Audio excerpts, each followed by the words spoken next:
আমন্ত্রণ সংবাদ এক নজরে, সঙ্গে আছি মোহাম্মদ ওয়ালিউল্লাহ।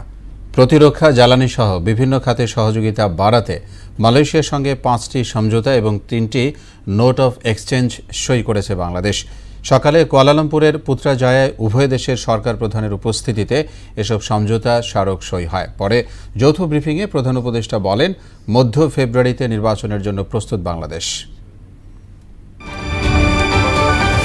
এক ব্যক্তি সর্বোচ্চ 2 মেয়াদের বেশি প্রধানমন্ত্রী পদে থাকতে পারবেন না, এমন বিধান করার পক্ষে দেশের 89% মানুষ। অন্যদিকে উচ্চকক্ষে সংখ্যানুপাতিক প্রতিনিধিত্ব বা পিআর পদ্ধতিতে আসন বন্টন চায় 71% মানুষ।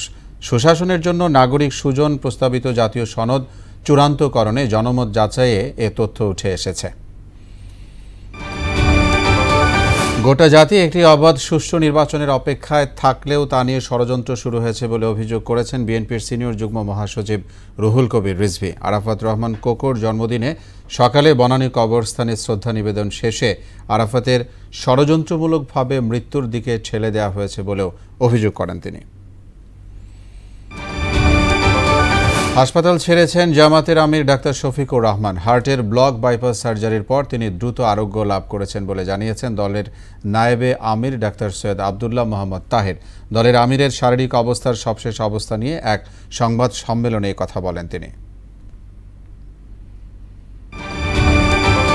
ক্ষমতাচ্যুত প্রধানমন্ত্রী শেখ হাসিনার বিরুদ্ধে দুর্নীতি দমন কমিশনে বেশ কিছু মামলা তদন্তাধীন রয়েছে জানিয়ে সংস্থাটির চেয়ারম্যান ডক্টর মোহাম্মদ আব্দুল মোমেন বলেছেন, মামলাগুলো দ্রুত দৃশ্যমান করা হবে। সকালে রংপুরে এক অনুষ্ঠানে ধামাচাপা মামলাগুলোও দুদক পুনরুজ্জীবিত করবে বলে জানান তিনি।